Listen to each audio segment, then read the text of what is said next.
Oh, I like the working party. I love being here, and I love. They understand us, and they they talk to us in a way that we can understand as well. Mm. And that's what it's all about. If you can't converse with somebody, well, you're not going to get your message across, are you? I think it's working fine. I think it's going really well, actually. They listen to what you say, and then they ask you questions, which is what I like. It's not right that one person has all the say, and the other people are on the other side of the table saying, well, come on, let us say something. So to me, if we can get on well like that, that's great. And that's how it's working. It has to be the mountains. Uncle Greg's down here, and he's a Darug man, so he's got the area down here. Mum was Darug too, but I'm Gundungurra, and that's Dad's area. So I'm a Gundungurra person, and I look after them up the mountains. What does that? Look, it can be anywhere, to tell you the truth. Wherever we go, or we've got a meeting on, or whatever, people will be asking us questions. So we just tell them what we know and what we think, and they do the same thing. And then once things have settled down a bit and we're over our little bit of aggregation of each other, we just sit down around and talk and just have a cup of coffee or a cup of tea and just relax. So I get on well with Jacinta Tobin, who is up the mountains, but I love Uncle Greg, and I get on so well with him. He's just absolutely amazing, and he's helped me a lot. I was new to it. I was a newbie. I was young.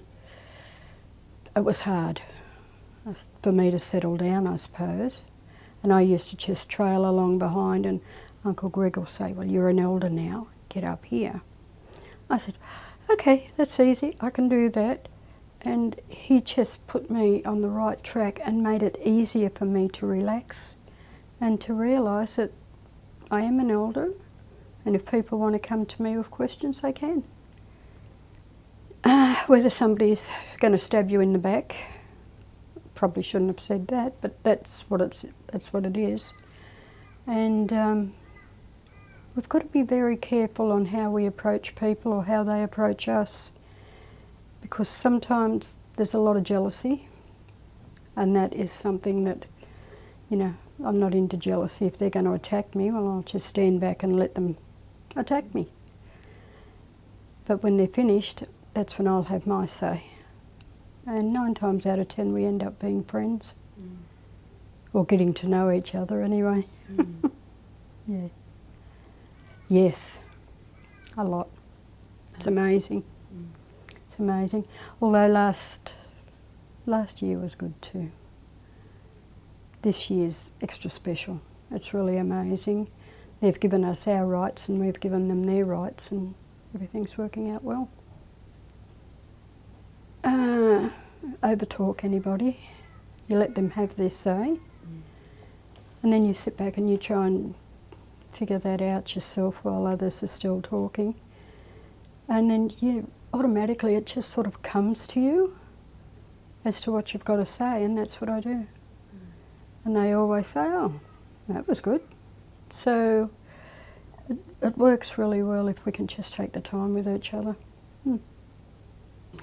I go into the schools, and I go into, like say the ACRC, that's the Aboriginal Culture and Resource Centre. They come to me, and a lot of the times they've got to ask me what can come up on the mountains. So we just talk a lot about that.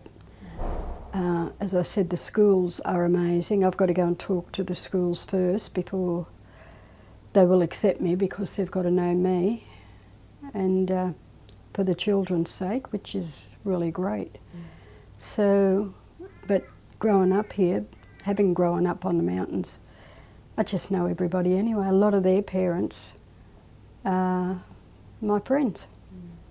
So we all get on really well, and I think that's what's made it easier for us, because now we know each other and understand each other before all this happened. So, and basketball, I coached kids at basketball from the schools. We made the semi-finals. We nearly won it, but the parents took the kids off the court. I wasn't allowed to coach them anymore. Oh no, one of the other parents, she was a coach, but she didn't know how to handle the kids properly, so the kids had it all over her. But they just said, you know, I'm not wanted anymore, so I walked away and said, if you need any advice, just give me a call. I'm there, and I'll always be there for the kids.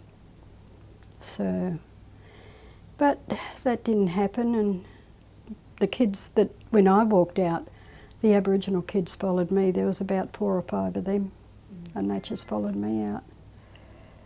So in the end, they didn't have a team, and we were going to make the semis. And it was just, the parents come out and says, what do you think's going on here? I said, well, you should go and talk to the other parents, or, you know, just find out from them.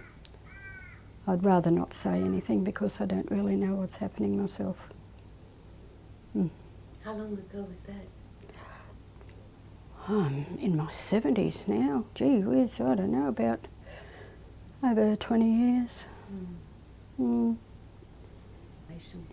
I want them to realise that there are people out there for them. We've just got to take it easy and listen to what other people say. If we don't listen, we're not going to hear it. So if we can do that. And as for, I really do wish I could have seen those kids through, because we would have had those kids as state players, because that was what we were playing for, become members of the state players. But I don't know, I think the parents just didn't like me. There was one woman from Lithgow who brought her daughter down, and she told me I didn't know how to coach. So, and I think that's what it all started over. But I wasn't going to argue with them. So, but the other parents come and told me off. Said I should have kicked her out. I said, no, I can't do that. That's up. If you want her out, that's up to you guys. That's not up to me. In the kids now, yeah. When I was growing up, it was dreadful. But a lot of their kids or their grandkids now are coming up and talking to me. They say, I know all about you. Can you teach me this and can you teach me that? And teach me how to throw a boomerang. I said, I can't do that. I'll get the boys to do that. And they said, oh, come on. I said, no, that's not my job. That's the boys' job. So you've got to, we'll get in touch with one of the boys. And the boys came and they took the boys away, and the girls come to me, and we done some weaving and stuff like that. So it was all one women's, one men's, and that's the way it worked, and it worked out really well. But we've got a couple now that are, they've got a couple in now that should be thinking more about our culture and teaching it to the kids instead of arguing with me. If they could do that, I reckon the mountains would be an ideal spot. Because the kids like me more. I shouldn't say that, I suppose, but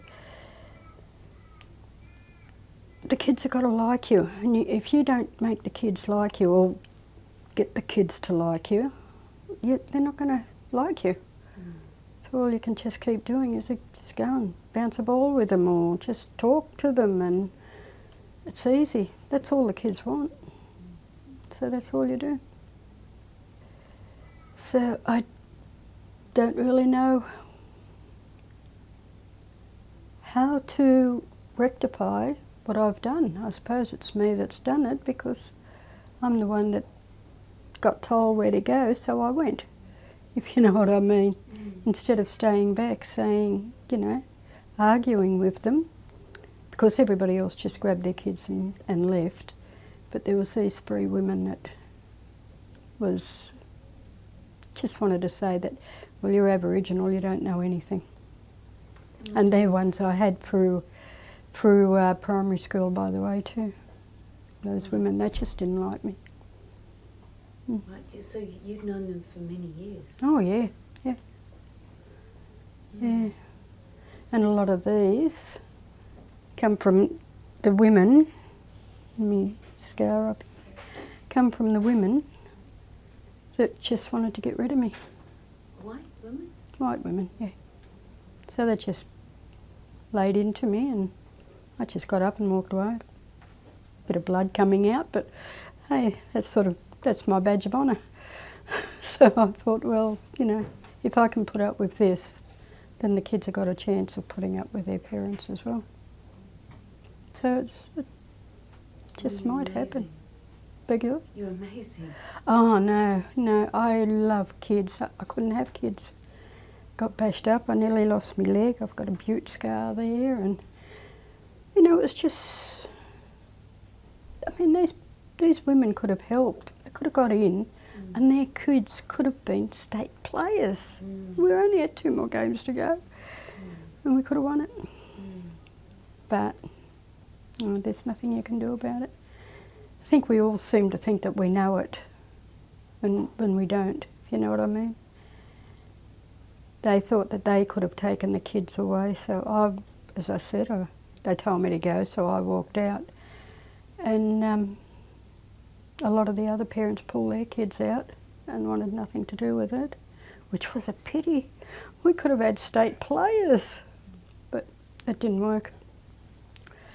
So that was it. But it was always me that got into trouble for doing that, and I do take the blame for that. I should have had more control and just walked away. But I didn't. I just wanted the kids to have something that I knew I couldn't get. And did you keep in touch with your children? Oh yeah, they're still around. They're still around. They're the ones that they wanted out.